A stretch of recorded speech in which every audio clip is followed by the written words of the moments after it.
Hi friends, ഇത് സംഗീത് എന്ന് പറഞ്ഞിട്ട് നമ്മുടെ ഒരു സബ്സ്ക്രൈബർ അയച്ചു തന്ന വണ്ടിയാണ്. അദ്ദേഹത്തിന്റെ പിള്ളേരുടെ വണ്ടിയാണ്. വണ്ടി റണ്ണിംഗ് കണ്ടീഷൻ അല്ലായിരുന്നു. വണ്ടി പക്ക റണ്ണിംഗ് കണ്ടീഷൻ ആക്കിയിട്ടുണ്ട്. നമ്മൾ വയറിംഗ് എല്ലാം മാറ്റി പുതിയ ബാറ്ററി എല്ലാം വെച്ച് റെഡിയാക്കാൻ പോവുകയാണ്.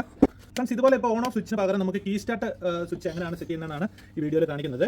ഇപ്പോൾ കണ്ടോ, ഈ സ്വിച്ച് വർക്കിംഗ് ആണ്. പക്ഷേ സംഗീത് ഇതിൻ്റെ അകത്തൊരു കീ സ്റ്റാർട്ട് ആവശ്യപ്പെട്ടിട്ടുണ്ട്. അപ്പോൾ നിങ്ങൾക്കും വളരെ ഈസി ആയിട്ട് ഇത് ചെയ്തെടുക്കാവുന്നതാണ്. ഒരു സാധാരണ സ്വിച്ചാണ്, ഒരുപാട് ടൂൾസിൻ്റെ ഒന്നും ആവശ്യമില്ല. ഈ ടൈപ്പ് ഒരു കീ സ്വിച്ച് എങ്ങനെയാണ് ഇതിൻ്റെ അകത്ത് സെറ്റ് ചെയ്യുന്നതെന്ന് കാണിച്ചു തരാം വളരെ സിമ്പിളായിട്ട്. ഇത് അറിയാവുന്നവരുണ്ടാവും, അറിയത്തില്ലാത്തവർക്ക് വേണ്ടിയിട്ടാണ് ഈ ഒരു വീഡിയോ. അതിന് വേണ്ടിയിട്ട് നമുക്ക് ഒത്തിരി ടൂൾസ് ഒന്നും ആവശ്യമില്ല. ഇതുപോലെ ഒരു ടെസ്റ്റ് എടുക്കുക. ടെസ്റ്റ് എടുത്തിട്ട് ഈ സ്വിച്ചിൻ്റെ സൈഡിൽ ഇങ്ങനെ തിക്കുക. അപ്പോൾ ഈ ലോക്ക് ഇങ്ങനെ മേലിലേക്ക് പൊങ്ങി വരും.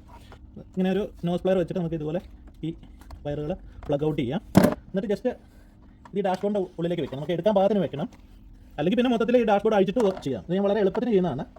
ഇതിൻ്റെ ഒരു ഡയമീറ്റർ ഏകദേശം നമ്മൾ മനസ്സിൽ കാണുക. ഇത്രയും വലിപ്പത്തിൽ ഈ തുളയ്ക്കണം. ഞാൻ സാധാരണ ചെയ്യുന്നത് ഇതുപോലെയുള്ള സ്റ്റെപ്പ് ഡ്രില്ല് വെച്ചിട്ടാണ്. സ്റ്റെപ്പ് ഡ്രില്ല് വെച്ചിട്ടാണ് ഇങ്ങനെ ഈ തുള വലുതാക്കി എടുക്കുന്നത്. ഇപ്പോൾ എല്ലാവർക്കും സ്റ്റെപ്പ് ഡ്രില്ല് കാണുന്നില്ല. ഇല്ലാത്തവർ ഇതുപോലെ നമുക്ക് സൂക്ഷിച്ച് കൈയൊന്നും മുറിയാതെ ഇങ്ങനെ നമുക്ക് ആ റൗണ്ടാക്കി എടുക്കാം. അപ്പോൾ നല്ല സ്മൂത്ത് എഡ്ജസ് ഒക്കെ വന്നിട്ടുണ്ട്.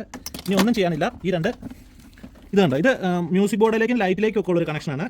ഈ ഒരു സിംഗിൾ വയറാണ് ഇതിൻ്റെ മെയിൻ സപ്ലൈ. ഇത് രണ്ടും കൂടെ കൂട്ടിമുട്ടുമ്പോഴാണ് വണ്ടി സ്റ്റാർട്ട് ആവുന്നതും മ്യൂസിക് ബോർഡ് വർക്ക് ആവുന്നതും ലൈറ്റ് എല്ലാം ഓൺ ആവുന്നത്. ഇത് കണ്ടോ. അപ്പോൾ ഇത്രയേ ഉള്ളൂ ഈ സ്വിച്ചിൻ്റെ ഫംഗ്ഷൻ. നമുക്കിങ്ങനെ സ്ട്രിപ്പ് ചെയ്ത് കൊടുക്കാം. ഇത് കട്ട് ചെയ്ത് കളയുന്നു. നമ്മൾ ഇതുപോലെ സ്ട്രിപ്പ് ചെയ്ത് കൊടുക്കുന്നു. ഇത് കണ്ടോ, ഇത് മാറിപ്പോരുത്. ഈ വയറുകളെല്ലാം കൂടെ ഒരുമിച്ച് കട്ട് ചെയ്തിട്ട് മാറിപ്പോകാതെ കളർ കോഡ് വെച്ചിട്ട് നമ്മൾ ഇതുപോലെ സ്ട്രിപ്പ് ചെയ്തെടുക്കണേ. ഈ 3 വയറും കൂടെ ഇങ്ങനെ കൂട്ടിപ്പിടിച്ച് വയ്ക്കുക. ഇതും കൂടെ കൂട്ടിമുട്ടുമ്പോൾ വണ്ടി ഓൺ ആവും. ഇനി വേറൊരു തരം സ്വിച്ച് ഉണ്ട്. ഇത് കണ്ടോ, ഇതിങ്ങനെ നിൽക്കുമ്പോൾ ഇതിൻ്റെ അകത്തൊരു ലൈറ്റ് തെളിയും. ഇപ്പോൾ ഈ സ്വിച്ചുമായിട്ടുള്ള വ്യത്യാസം എന്ന് പറഞ്ഞു കഴിഞ്ഞാൽ ഇതിൻ്റെ അകത്ത് ഇത് നമുക്ക് കുറച്ചും കൂടെ റൗണ്ട് കൂടുതലുണ്ടാവും. അപ്പം കീ ഡയറക്റ്റായിട്ട് ഇതിൻ്റെ അകത്തേക്ക് ആ ഒരു കീ സ്വിച്ച് നമുക്ക് വെക്കാൻ പറ്റും. ഇതിൻ്റെ അകത്ത് 3 വയർ വരും. സെൻറ്ററിൽ കാണുന്ന ബ്ലാക്ക് കളറിൽ വരുന്നത് ഇതിൻ്റെ നെഗറ്റീവ് സപ്ലൈ. അതായത് ഇതിൻ്റെ അകത്ത് ഒരു LED ഉണ്ട്. ആ LED തെളിയാൻ വേണ്ടിയിട്ട് മാത്രമാണ്. ഈ ടൈപ്പ് സ്വിച്ചിലാണ് നമ്മൾ കീ സ്റ്റാർട്ട് സെറ്റ് ചെയ്യുന്നതെങ്കിൽ ഈ ബ്ലാക്ക് കളർ വയർ ഊരി എടുത്തിട്ട് ഇതിൻ്റെ അകത്ത് ഇൻസുലേഷൻ ടേപ്പ് അടിച്ച് അല്ലെങ്കിൽ ഒരു സ്ലീവ് ഇട്ട് അതങ്ങ് ക്ലോസ് ചെയ്ത് കളഞ്ഞാൽ മതിയേ. ഇപ്പോൾ ഇങ്ങനെ ഒരു അസംബ്ലി ആയിട്ടാണ് വരുന്നത്. ഇത് നിങ്ങൾക്ക് ഓൺലൈനിലൊക്കെ സെർച്ച് ചെയ്ത് കഴിഞ്ഞാൽ കിട്ടും. അത്യാവശ്യം വിലയുണ്ട്. ഒരു 10-500 രൂപയ്ക്ക് ഓൺലൈനിൽ കാണുന്നുണ്ട്. അപ്പോൾ നിങ്ങൾ ഓൺലൈനിലും ഷോപ്പിലൊന്നും ശ്രമിച്ചിട്ട് കിട്ടിയില്ലെന്നുണ്ടെങ്കിൽ നമ്മുടെ താഴെ കാണുന്ന നമ്പറിൽ കോൺടാക്ട് ചെയ്താൽ മതി. ഇതുപോലെ സ്പെയർ നമ്മുടെ അടുത്ത് അവൈലബിൾ ആണ്. അപ്പം ഞാൻ കൊറിയർ ചെയ്ത് തരാം. ഇത് ഇതുപോലെ കട്ട് ചെയ്ത് കളയാം. ജസ്റ്റ് ഈ 2 വയർ ഇതുപോലെ സ്ട്രിപ്പ് ചെയ്യുക. എന്നിട്ട് നമ്മൾ ഇതുപോലെ ഹീറ്റിംഗ് സ്ലീവ് ഇട്ട് കൊടുക്കുന്നുണ്ട് കേട്ടോ. കൂട്ടി പിരിച്ച് കൊടുക്കുക. ഇതിൻ്റെ അകത്ത് കൊടുക്കുക.